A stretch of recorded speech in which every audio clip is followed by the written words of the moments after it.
Hi, I'm Father Jim Forson, and I'd like to offer you a few reflections on the gospel of this 11th Sunday in Ordinary Time. I think we're all familiar with this example that's given to us to try to decide if we are optimists or pessimists. And the example is the half a glass of water. And the question is the glass half full or is the glass half empty? And as we all know, the pessimist says the glass is half empty and the optimist says the glass is half full. And we all know the optimist is wrong. But just kidding.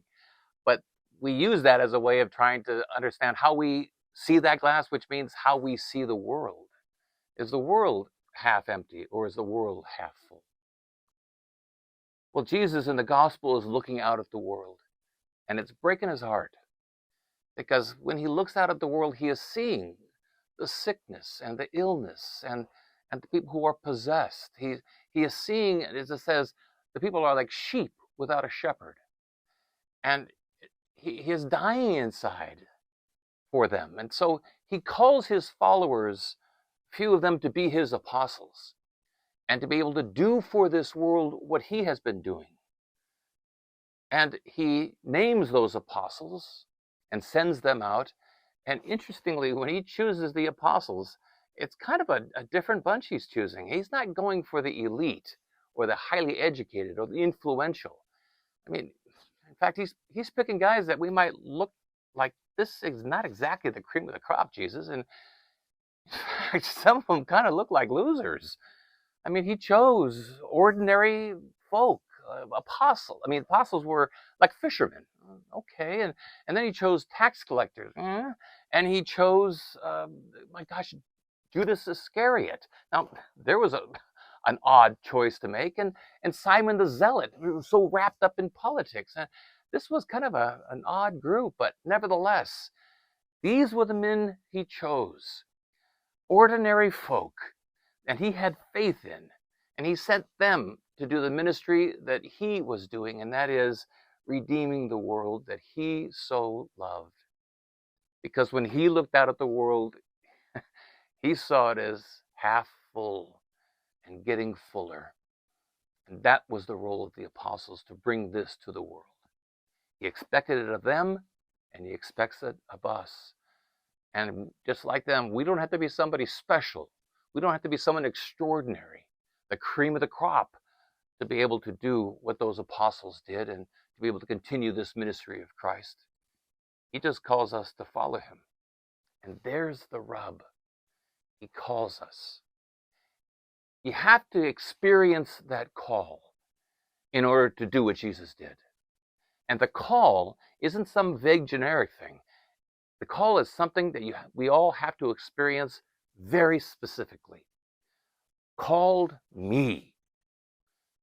And I have to have that call be something that is a touchstone in my life. It is a crossroads. It is, once I have had that call, my life now is different than it was before. It's going in a different direction than it did before. That's how crucial that call is if I am to do that ministry of Jesus Christ.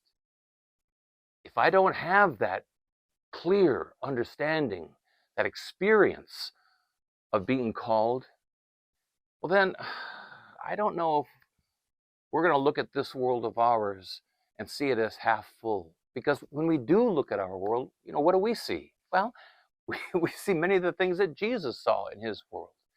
Our world is still racked with war, as was his, and we still have sickness and illness, as did his. And we have evil spirits of violence and addiction, as did his. And we'll never see this world as half full and getting fuller unless we have that call in our hearts.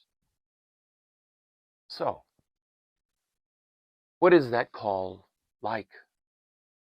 And how have you received that call? People ask me all the time, how did you know you wanted to be a priest? I think one of the best answers I've heard was given by Father Tim McGowan, a priest who works with me. And when people ask him, when did you decide to be a priest? His answer is always, this morning, when I got out of bed, which is a real truth because that call is something that has to be renewed every day, every week, every month, every year. We are constantly living out of that call. People ask me, how did I know that I wanted to be a priest? Well, that call grew over the time, the understanding of it. But I remember when I was about, 22 years old in the seminary, and ordination was about 2.5 years away, and I wanted to be certain. I wanted to be absolutely positive that God was calling me to this. I didn't want to have to be one of those priests that was ordained and then, 4, 5, 6 years later saw it was a mistake and left the priesthood. And I just didn't want that for myself and for the people for that matter. So I was talking to my spiritual director about this, that I wanted 100% clarity. And how do you get that? But he was helpful to me and he said, well, why don't you at the very least put onto a scale all the things you're good at and all the things you're not so good at, and see what the scale looks like, just to kind of give you an idea of this path that you might be walking on. So I started doing that. I started looking at the things that I was pretty good at and the things I wasn't so good at. And when I was doing that, I couldn't help but look out at others in my class. And I looked at some of these guys, and they were talented guys.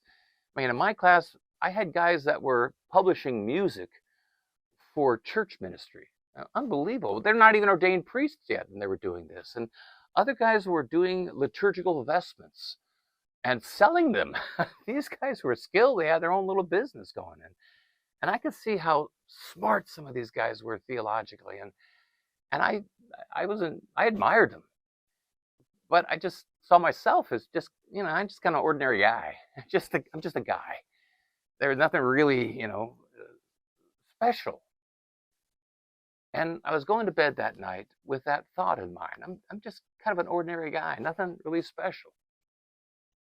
And that night, I had this dream.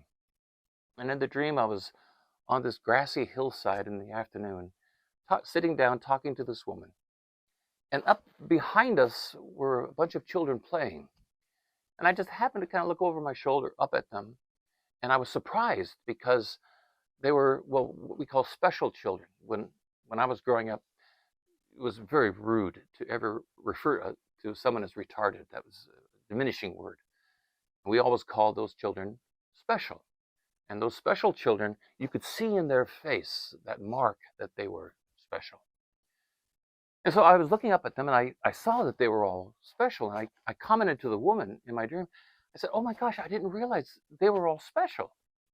And then I looked at her face, and her face was the perfect combination of someone who was special and absolutely beautiful.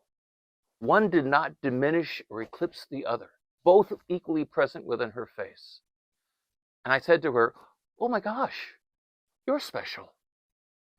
She reached out and touched my cheek, and she said, you're special.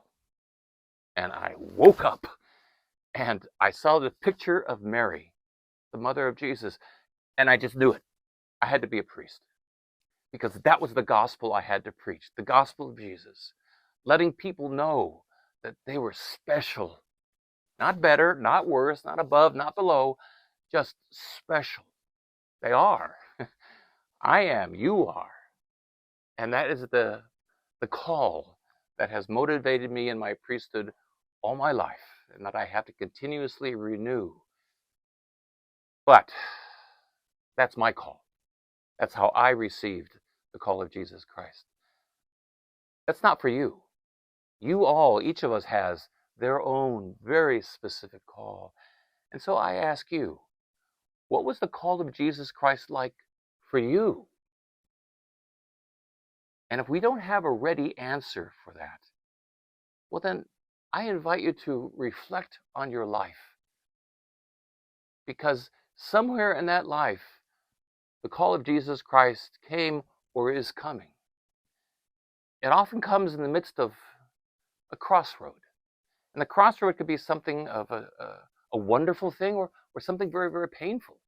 It could be a death or a life. It can be a marriage or even something as painful as a divorce.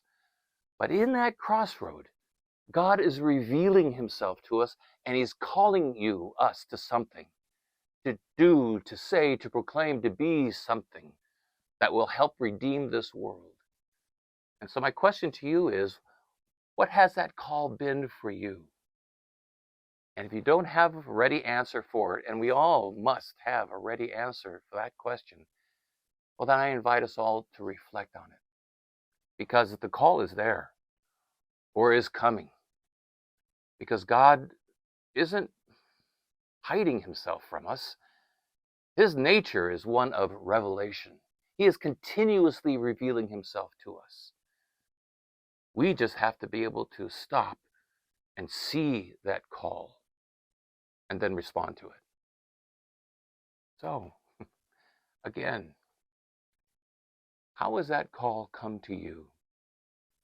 And what was it said to you that you now have to do to help redeem this world? When we were baptized, a minister came and anointed us with oil on our foreheads, and in ever so many words said, "You are a priest." Right? Every single one of us baptized, we are priests, called to do what Jesus did and to help redeem this world. And so I ask you, priests, how did God call you? And how are you helping him to redeem this world?